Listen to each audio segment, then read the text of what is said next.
Hi, and welcome to the Differential Equations Tutor. Now, I have to say this course on the topic of differential equations has been one of the most requested courses ever. I probably get emails every few days from people asking when is differential equations come out, and so finally we're able to start on this journey. You have to understand calculus really, really well before you can really hope to do well in differential equations, and we'll get into the reasons why here in a second. And so I needed to go off and finish the calculus series through calculus 3 before we could get to this point.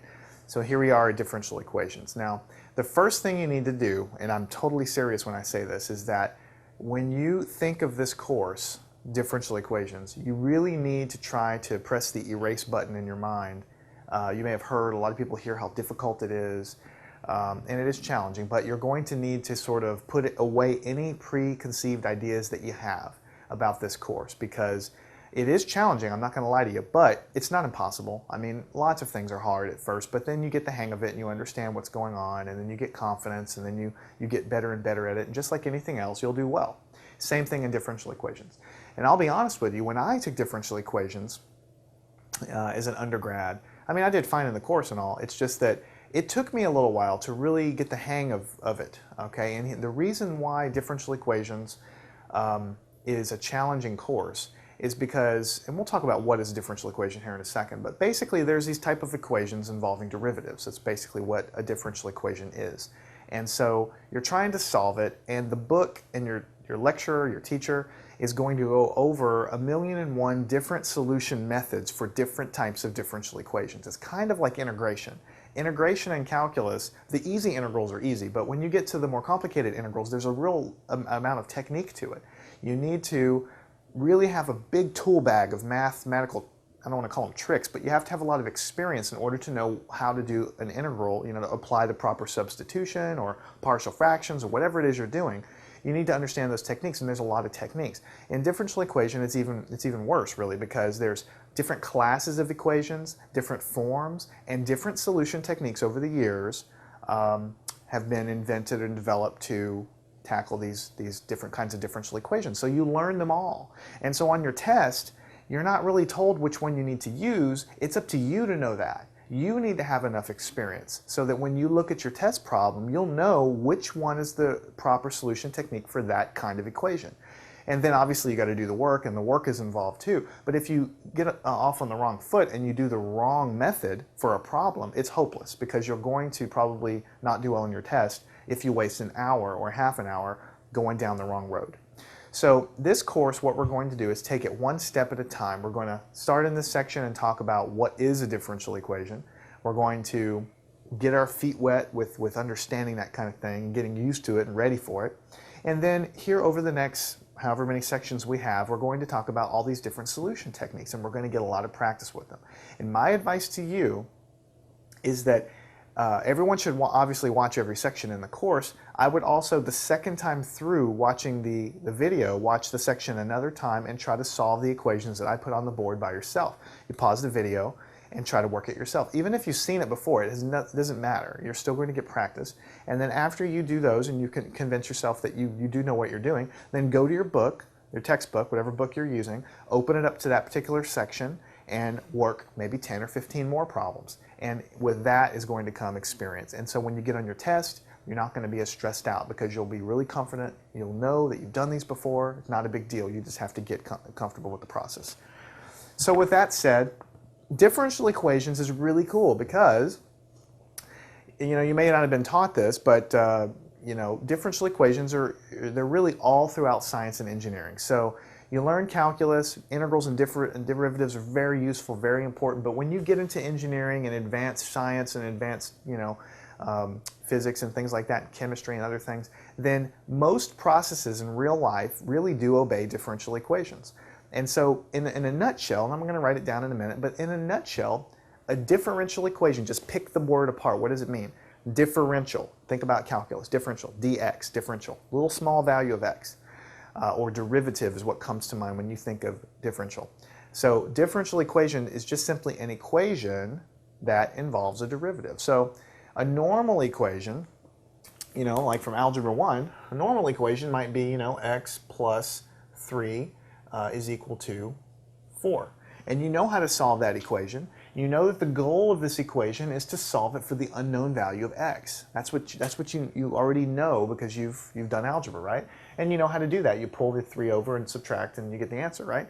Well, a differential equation will not involve the value of the unknown x by itself. A differential equation might involve the derivative of x. Maybe with respect to time, let's say. Plus 3 is equal to 4. Right? So this equation, the second one here, congratulations, you've just looked at your very first differential equation. It's just simply an equation. You know, it has numbers, has an equal sign, it's plus, I mean, that's just like an equation. But instead of x, it's the derivative of x. So we don't, I mean, ultimately what we're trying to solve for here is x. That's the thing you got to realize. This equation is a derivative, and ultimately when you solve it, you are still trying to find the value of x, right? But obviously, x is wrapped up inside of a derivative here, so it's a little bit harder to get at. And so we're going to learn about the different ways in which you can do that. So that is what a differential equation is. It's simply an equation that involves the variable that you're hunting for. And so what you're going to find out, though, in this section, it'll be not too bad to solve for it because it's an introductory section. But what you'll find out is that when you get into real differential equations, you can't simply solve for x like that. You can't simply just isolate the variable and take an integral and get the answer. It just doesn't, you'll find out when we get there that you're not going to be able to do that. But we're going to crawl before we can walk, and so we're going to take some easier problems first. So in this introductory section, I want to show you a differential equation that every one of you guys have probably seen. I would venture to guess that everybody has seen, and that is the famous equation F is equal to ma. Force is equal to mass times acceleration. Now, this does not look like a differential equation because you don't see a derivative in there, but it is a differential equation. And for those of you who think hard enough, you'll realize that this is a differential equation because this acceleration, the thing that we call acceleration, is really a second derivative of position. So in physics, they don't really go into this differential equations business because it's too complicated. It burdens the material too much for a freshman to soak up differential equations on top of soaking up the physics. But now you've reached a point in your learning where I'm going to tell you that some of these things that looked so simple before were in fact really differential equations. So let's look at this some more. If I take this equation and I solve for a, the acceleration, which we know ahead of time is going to be basically a derivative, then this acceleration is equal to force over mass, right? We just solve by dividing by m, so that's the acceleration. Now, this, for any given problem, is just a number. Just a number. In my particular case. Because I'm saying, what if I have, a 10 kilogram mass, and what if I push him with 50 newtons of force? So I can take the 50 newtons of force and the 10 kilograms, divide them, and what I'm going to get on the right-hand side is just simply going to be a number for whatever problem I have in front of me. The acceleration, the thing that describes the motion, is what I'm really mostly interested in these physics problems, and of course I'm teaching it here as well. So the one thing that you need to realize is that the acceleration, A, the thing that we call acceleration, is simply the derivative of the velocity of something with respect to time, the change in the velocity, the change in the speed, right?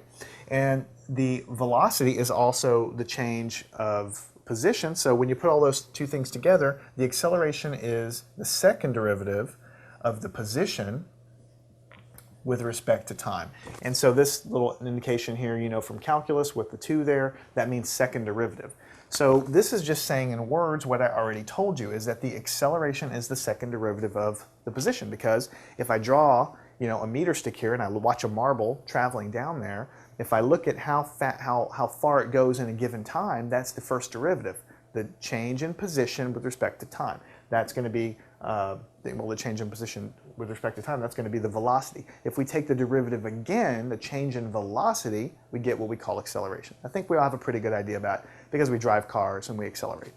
All right, so when we use this information, we put it all together, then what we're going to do is take this guy, and let's bring him down here. So we will say the acceleration is simply the second derivative of the position with respect to time, right? And that's equal to f over m, which we just said is a number for whatever problem I'm using. So really, when you think about it, I could just spit this out and show you this and say, ladies and gentlemen, this is a differential equation, and this thing right here might be 10 because it's the ratio of the force to the mass of my object, or it could be 15, or it could be 19. So the differential equation here is, d squared x dt squared equals a number. That is a differential equation. It happens to describe the motion of an object of a certain mass, and you push it with a certain force. And so obviously when we solve it, this is the acceleration, and we want to end up at the end of the day figuring out where this thing is. So we want to solve for x. So the whole course of differential equations is you're going to have lots of equations that are going to have derivatives of some variable with respect to either time or something else, usually with respect to time, but a lot of times it'll be with respect dy with respect to x or something. Anyhow, you'll have a derivative of something with respect to something else, and the goal is to calculate a function of this variable, x of t. That's what we're looking for in this case. So our solution, might be x of t, is equal to, 2t or something. I mean, that's a function of t. I mean, that's not exactly what it is, but it could be something similar to that. All right, so congratulations. You've learned that something you've learned in physics long time ago is actually a differential equation. Now, how do we solve it? How do we solve this simple one? First of all, before we get to solving it, I want to show you a few things about this equation. So, this is an ordinary differential equation. And I'm going to write this as diff EQ, however you want to pronounce this. That's how I abbreviate differential equation. That's way too long to keep writing out. The reason it is called ordinary, this is the word I'm going to underline, is because there are no partial derivatives. All right, no partial derivatives. So you need to memorize that because the course that you're taking right now, it may be called differential equations, your first course in differential equations, but really it should be called ordinary differential equations. Ordinary just simply means it's a straight derivative with respect to something else. There's no partial derivative of x with respect to time. The only time that you would ever have a partial derivative running around a function is if this variable here that you actually have wrapped up in your derivative is itself a function of two variables. And that actually is really common when you get into real world problems because we live in a three-dimensional world. So let's say I have a block here, a brick, right? And I may have a flame underneath it heating up the brick. And obviously the flame is on the bottom, so the bottom of the brick is going to be absorbing the heat, a lot more than the top of the brick. And so the heat transfer, for those of you who are mechanical engineers or chemical engineers, the heat transfer, really the function of the heat is coming from the bottom and it's propagating throughout this brick coming up to the top. And it's a three-dimensional problem because this flame is like a point, right? And this block is this big thing over here. So obviously the heat transfer in the different directions is going to be different. It also depends on the material, how much heat is transferred as a function of what the material is too, but it depends upon where this heat source is and what direction you're looking because here very near the flame you might have different heat transfer than farther away at the top of the brick because the heat source is at the bottom. So in real problems, in real life, with three dimensions, it's very likely that whatever it is you're trying to describe, in this case I call it x, it could be the heat transfer through a material. Or it could be the electric field in empty space, right? Or something like that. The real description of that guy is always going to depend on three dimensions, unless you have a perfectly symmetrical problem, right? And so in those cases, maybe it's okay to just talk about one variable, but most of the time it's going to depend on more than one variable. So in those cases, you'll have a partial derivative to describe how the thing changes in this direction. And you'll have another partial derivative to tell you how it changes in that direction. And you'll have another partial derivative telling you how it changes in that direction. If you have a differential equation with partial derivatives in there, it's called a partial differential equation. It's not called an ordinary differential equation. So that was a long-winded way of saying everything we learn in this course is going to be ordinary differential equation. You'll never see a partial derivative anywhere in this course because it's a more advanced topic. It's more complicated to solve even than these other ones we're going to learn in this course. You'll always see straight derivatives with respect to one and only one variable because the function that you have and that you're studying is only a function of one variable, right? And so that's what we're going to study in this course.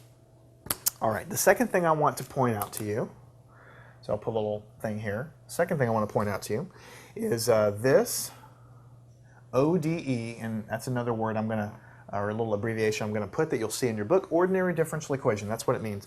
This ODE is second order. It's of second order. This one here is what I'm talking about. And the reason it's of second order is because the highest derivative, means derivative, the highest derivative is equal to 2.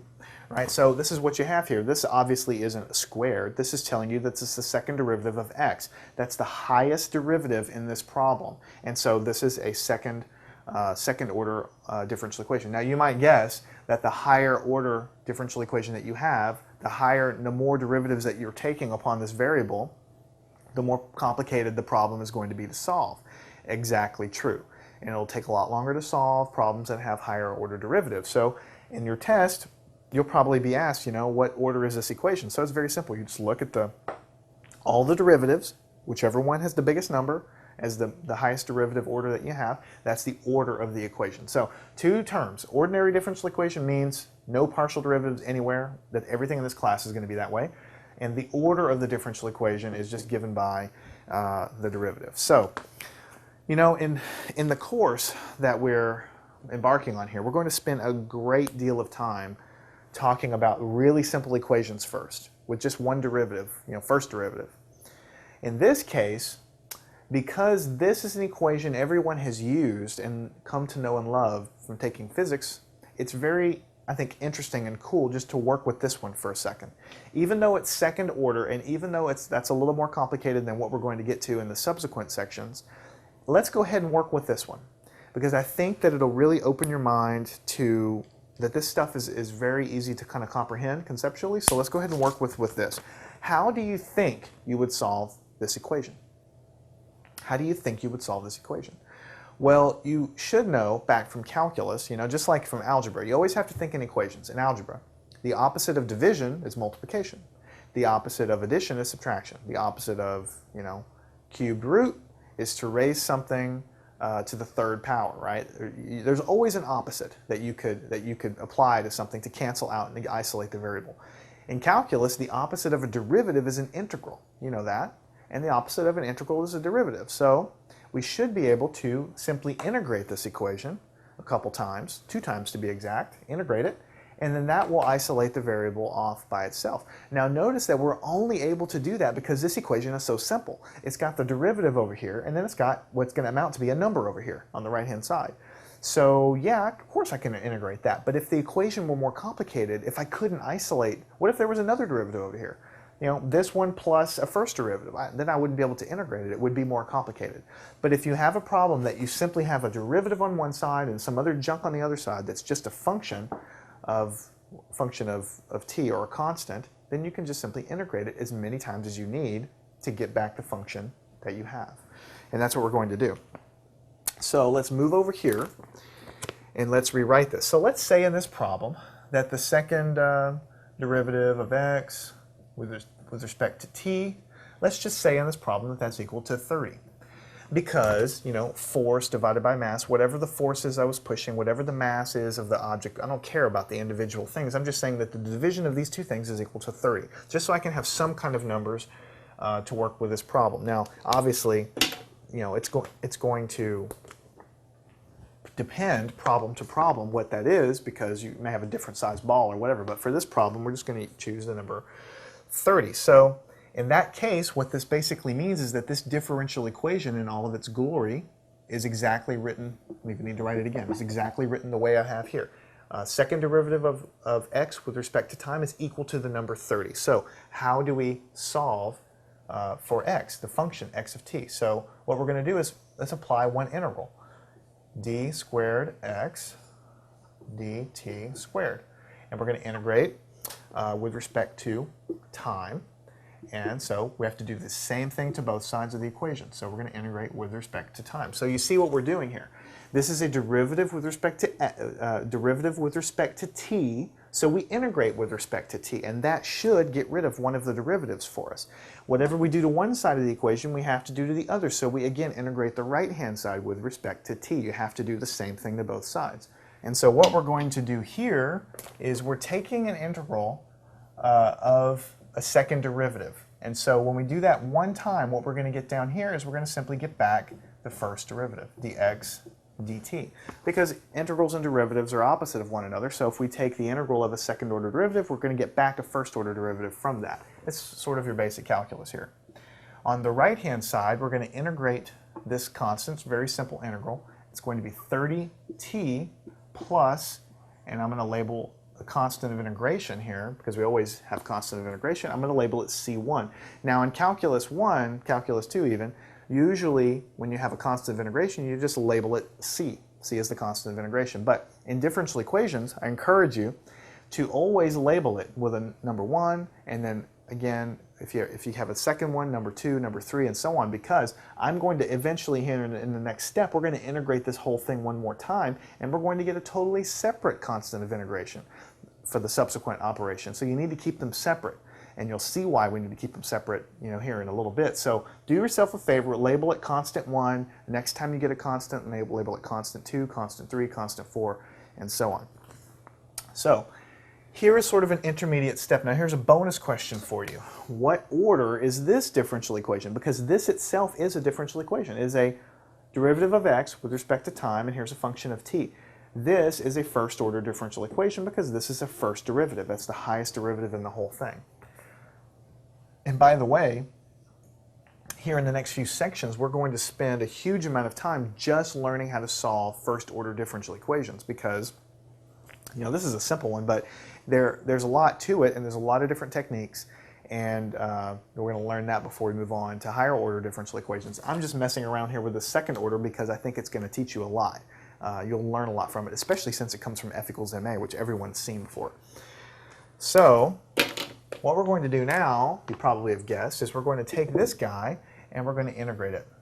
We're going to integrate him again. So let's go ahead and integrate dx with respect to time. We're going to integrate with respect to time just like we did before. We have to do exactly the same thing to the right-hand side. So it's going to be 30t plus c1, and that's going to be dt, right? We're going to integrate both sides with respect to time. Now, over here, it's very simple because we have a derivative with respect to time. We integrate it. We're just simply going to get back x. Don't forget, though, that x is a function of time. That's the whole point. Everything that we have in this class is going to be a function of time because you know it's a function of time because you took the derivative. This is the derivative of x with respect to time. So when we get the answer, let's go ahead and remind ourselves that x is really a function of time, and we'll put it just like this. Now, on the right-hand side, this integral is pretty easy to do. This will be 30 over 2 times t squared for this term, simple integral, plus, and over here what we're going to have is c1 times t, because this is a constant. It's just a constant. It could be 5, it could be 7, we don't know. So we're just going to put that with the t there. That's a simple integral. And then, of course, you need another constant of integration. So we're going to call that one c sub 2, and that's why I told you that when you're doing your constants of integration, always make sure and label them C1 and C2 because this is a totally separate constant than this one. And we're going to be using those, so don't mess that up. So at the end of the day, let me try to switch back to black here. At the end of the day, what we got for the answer to this guy is a function of time, which was 15t squared plus some constant times time plus some other constant off by itself. This was the answer to what we got. 15t squared plus c1 plus c2. This really is the answer to the problem, right? So what we started with was a second order derivative is equal to a number, and what we got at the answer was we solved for x, and of course x is a function of time, so that's what we have here because motion is always going to be a function of time, so it sort of makes sense. Now notice that it looks a little bit weird though because there's still these two constants laying around here. Here's the deal with differential equations. This guy, this solution right here, is called a general solution to this differential equation. And I'm going to write this down here in just a second so you have it burned into your head. You're going to need to always remember these terms. So this is called a general solution because it describes all possible solutions that are possible for this equation. The reason it describes all possible solutions is because you have these two constants here. These two constants could be anything, really anything at all, and whatever numbers you put in there, it's going to satisfy this differential equation. So that's a general solution. Now the reason why it's called a general solution is because, in a real world problem, when you have motion of an object, it's not really good enough to know all possible solutions. We're usually interested in finding out what the specific solution is to our problem. When we throw a baseball, how far is it going to go? What is its acceleration? What is its velocity as a function of time and all this stuff? So in order to know that stuff, this is describing sort of the general characteristics of the motion, right? Or of the position as a function of time, right? But in order to get the specific solution to our specific problem, we have to always talk about our initial conditions. Did we throw the ball? Did we just drop the ball? Did we, start the ball off with a very fast velocity, or was it starting off with a really slow velocity? And though that piece of information, which is going to come from our initial conditions, which you're going to hear all throughout differential equations, the initial conditions of the problem, that's going to tell you the specific solution to the problem. So let's go ahead and write these things down and burn it in your mind, because they're very, very important. So this guy, I'm going to put a little arrow here. This is the general solution to this ODE of this ordinary differential equation, right? And the reason is because there are infinite, I'm going to put infinity there for infinite, solutions expressed here.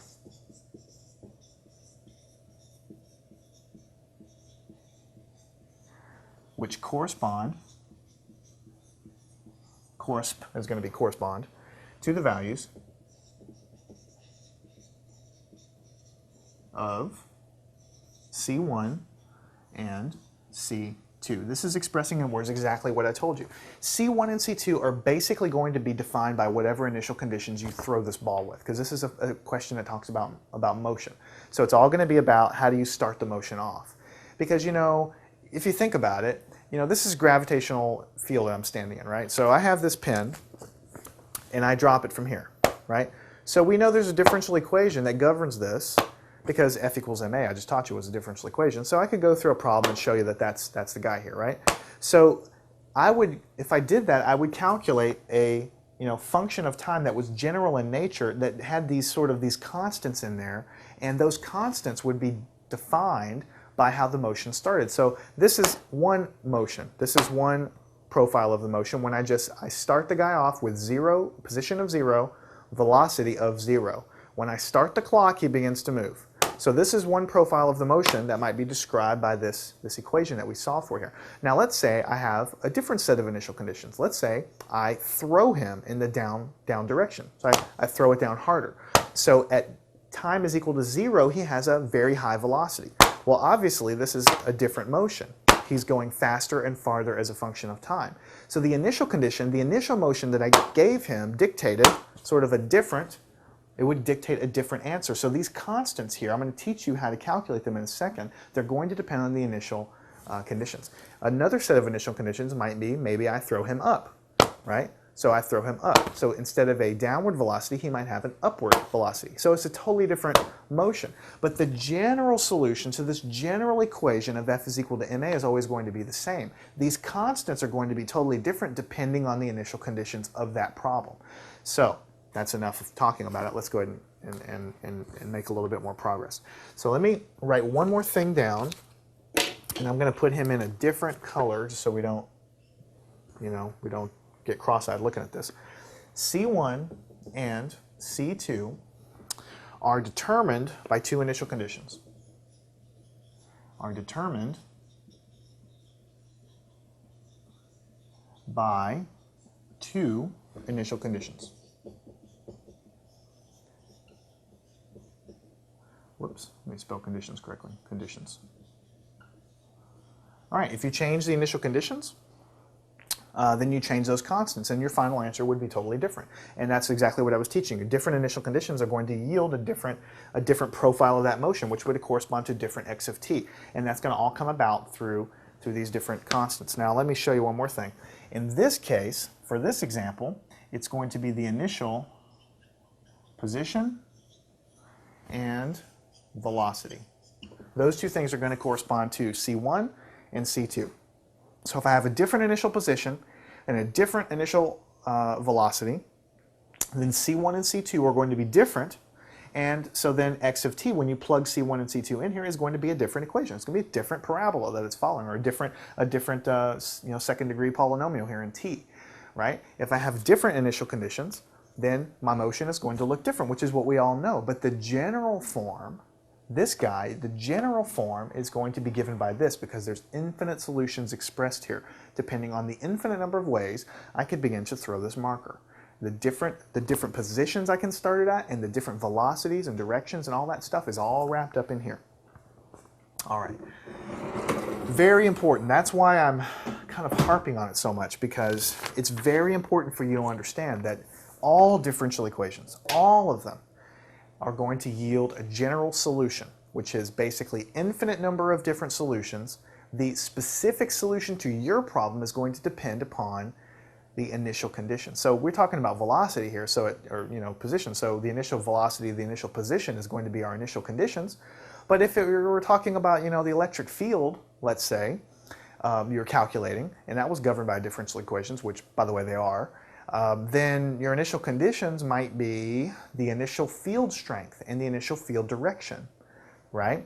Or maybe if it's a heat transfer problem, your initial conditions might be, and you're talking about the fluid, the heat flow through a material, then your initial conditions might be the initial heat flux and the temperature or something like that. Depends on your problem. It depends on what you're setting it up to do. But your initial conditions are going to be specific to the problem that you have. And you're almost always going to calculate a general solution first and then zero in on your specific solution. So let's do that here. So let's recap. The general solution to this differential equation that we have is x of t, whoops, wrote that wrong, x of t is equal to 15t squared plus c1 of t plus c2. So this is a solution to differential equation. You know it's a general solution because it has these constants in it. That's all you really have to remember. Now, if you want to find the specific solution to your problem, you must know what the initial conditions are, and those are usually given to you in your problem, or given to you on the test, or if you're practicing in the real world, or given to you by whatever your problem is. So let's say the initial conditions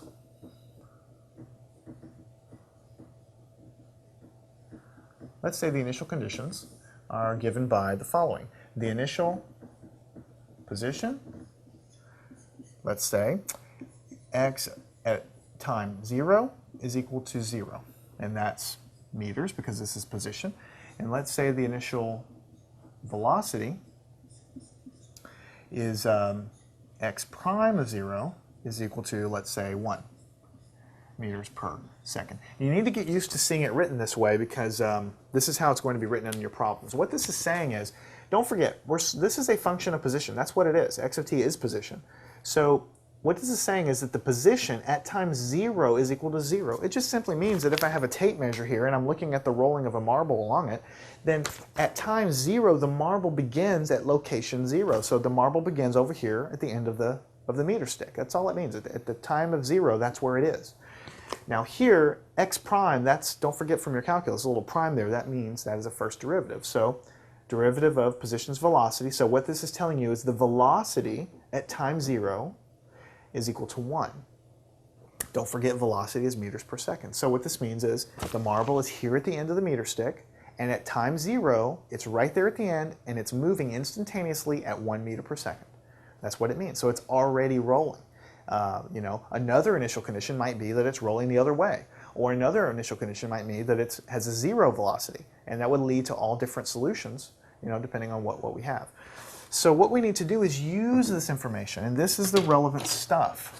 All you need to know in order to get the specific solution to the differential equation is wrapped up in here. So how do you do that? So what you need to do is basically plug this information in here. And so you can do that. You can plug in x of 0 into here. So let's do that.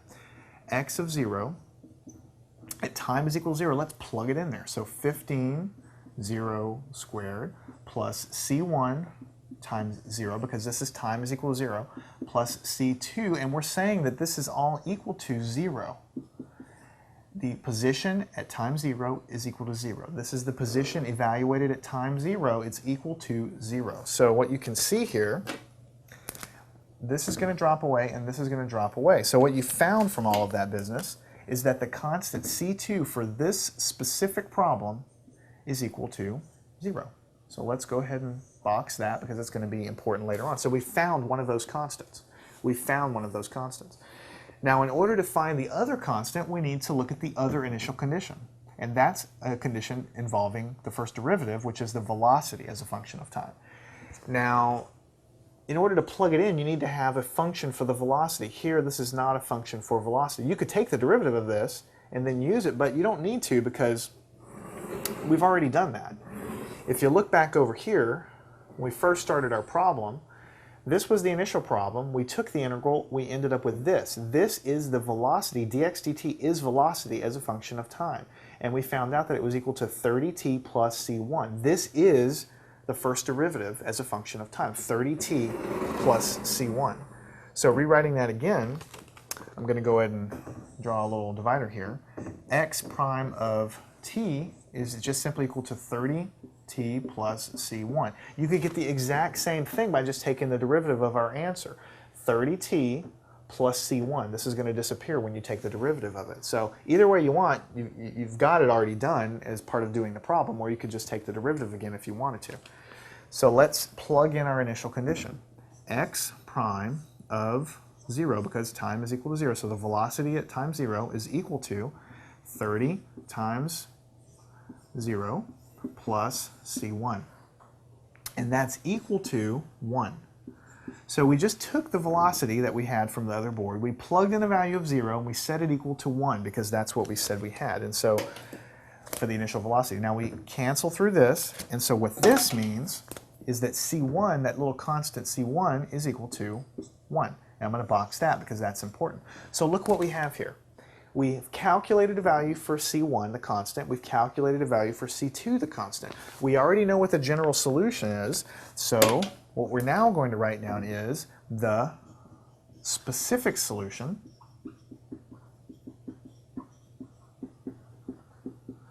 is,